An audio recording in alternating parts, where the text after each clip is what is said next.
안녕하세요. 재테크농부입니다. 오늘도 투자에 참고할 만한 좋은 소식들을 한번 알아보겠습니다. 그럼 바로 시작하겠습니다. 구독과 좋아요 부탁드립니다. 해당 영상은 개인적인 의견일 뿐 참고만 부탁드립니다. 엔비디아 실적 발표 때문에 하락할 것 같은 나스닥이 2.68% 급등하면서 오랜만에 2일 연속 상승했습니다. 시장에서는 연준의 긴축 우려가 어느 정도 가격에 반영된 데다 경기 둔화 우려가 커지면서 국채금리가 하락세를 보이고 있으며 기술주들의 고밸류에이션 우려가 해소되면서 저가 매수세가 유입되어 주가가 올랐다고 분석했습니다.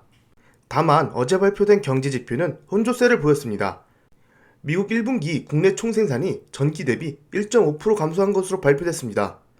최근에 발표된 1.4% 감소와 월스트리트 저널이 집계한 시장의 예상치인 1.3% 감소보다 더 낮은 수준입니다. 지난 21일로 끝난 한 주간 실업보험 청구자 건수는 전주보다 8,000명이 감소한 21만 명으로 집계돼 전문가들의 예상치인 21만 5천 명보다 적었습니다. 공포지수를 확인해 보겠습니다. 변동성 지수인 빅스는 27까지 떨어졌지만 아직도 높은 값을 보여주고 있습니다. 피어앤 그리드 수치도 조금은 올랐다고 볼 수 있으나 아직도 극심한 공포를 보여주고 있습니다. 항상 말씀드리다시피 이 공포지수가 환희를 가리킬 때는 이미 시장이 크게 반등해 있기에 공포에 매수하는 게 좀 더 낫지 않을까 생각됩니다. 시장에서 생각하는 금리 인상 확률을 봐보겠습니다. 다행히 9월 0.5% 인상 확률이 조금은 나아졌습니다. 한때 50% 이상까지 올라갔지만 35%까지 떨어진 상태입니다. 그리고 최종 금리도 3.5%까지 봤는데 어느새인가 3%까지 떨어졌습니다. 이러한 예상 덕분인지 몰라도 로이터에서 이런 뉴스가 나왔습니다.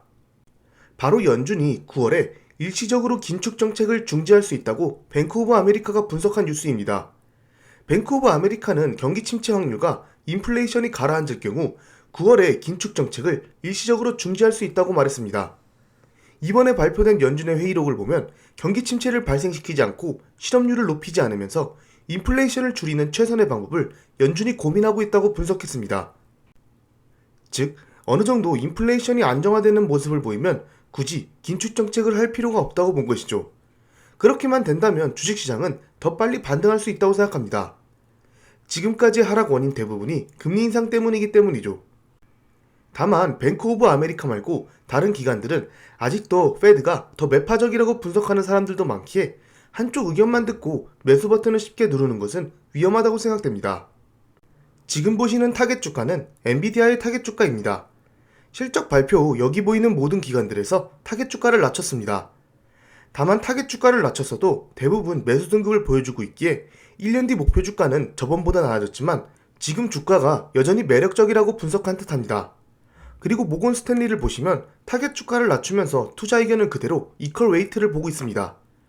모건 스탠리 반대로 투자하면 돈을 번다라는 말이 있습니다. 다들 잘 아시겠지만 작년 여름쯤에 겨울이 온다라는 보고서를 통해 반도체 시장이 안 좋다는 의견을 냈습니다. D램 반도체 등의 수요가 줄어든다고 분석했는데요. 삼성전자, 하이닉스, 마이크론 테크놀로지가 그 당시 크게 급락했습니다. 하지만 몇 달 만에 반도체 수요가 돌아온다면서 좋은 보고서를 냈고 마이크론은 결국 신고가를 달성했습니다. 기관들한테 속으면 안 된다는 대표적인 예시입니다. 좀 더 자료를 찾아보니 모건 스탠리가 최근에 또 다른 반도체 관련 보고서를 냈습니다.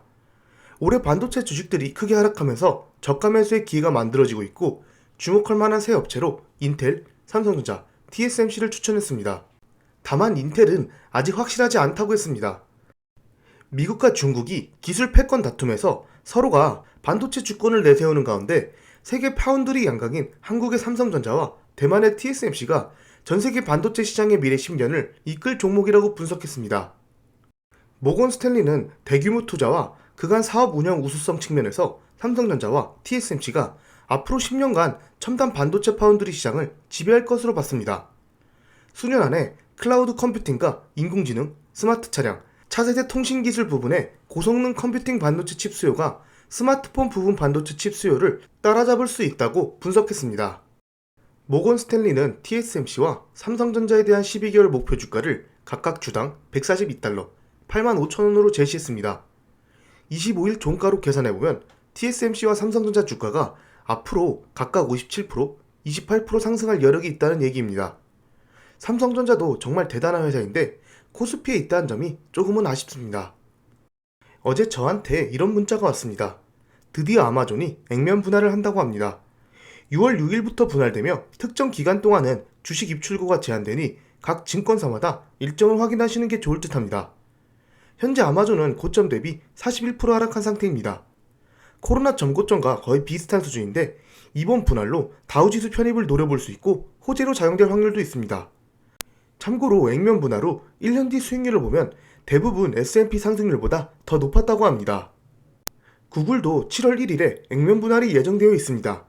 고점 대비 약 28% 하락해 있는 상태인데요. 빅테크 2개 기업이 빠르게 액면 분할을 진행하면서 지금 가라앉은 시장에 활력을 불어넣었으면 좋겠습니다. 전에도 말씀드렸지만 시장이 하락해서 어쩔 수 없이 떨어지는 종목들을 잘 보셔야 합니다. 시장을 이기는 종목은 거의 없습니다. 러시아 전쟁, 금리 인상, 공급망 문제로 인해 나스닥은 고점 대비 30% 이상 하락하면서 애플, 마소, 구글 등 빅테크 주식들도 크게 떨어졌습니다. 우리는 이런 하락장에서 높은 확률로 빠르게 회복하고 더 크게 상승할 수 있는 좋은 종목을 찾아야 합니다. 그런 종목이 바로 기업 가치가 계속 상승하는 주식입니다. 대표적으로 빅테크 종목들이 있습니다. 최근 빅테크들 주가가 떨어진 이유가 기업 가치가 하락했기 때문일까요? 아닙니다. 나스닥이 하락하고 있지만 계속해서 여러 기업을 인수하면서 덩치를 키우고 있고 새로운 기술과 제품 등을 발표하며 계속 성장하고 있음을 보여주고 있습니다. 정리하자면 앞서 말씀드린 빅테크 종목들의 기업 가치, 내면의 가치는 계속 상승하지만 외부의 요인, 시장 하락에 따라 강제적으로 주가가 떨어진 종목입니다. 그렇다면 애플이 10% 이상 주가가 떨어졌을 때 애플의 기업 가치가 10% 이상 떨어진 걸까요? 아니면 기업 가치는 계속 상승하고 있기에 지금은 더 싼 값에 주울 수 있는 좋은 기회일까요? 앞서서 계속 말씀드렸지만 애플, 마소, 구글, 테슬라 등 여러 빅테크들 중 유난히 분석도 잘 되고 확신이 드는 종목이 있을 겁니다. 그리고 주가가 10%, 20%, 그 이상 떨어질 때마다 이렇게 싸다고 얼른 주어야지 하면서 즐거워하는 종목이 있을 겁니다.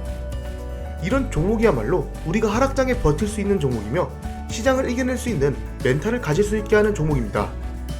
물론 엄청난 고성장주나 당장 매출이 없고 아직 꿈과 희망으로 급등한 종목이 하락했다고 좋아하면서 많은 양을 매수하는 것은 웬만한 멘탈이 아니고는 힘든 투자가 될 수 있습니다.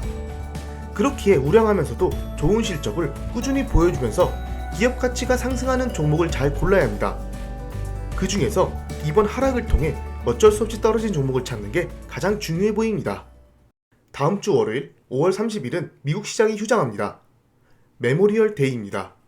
그렇기에 다음 주에 매매 계획이 있으신 분들은 참고해서 계획을 짜주시면 좋겠습니다. 오늘은 즐거운 금요일입니다.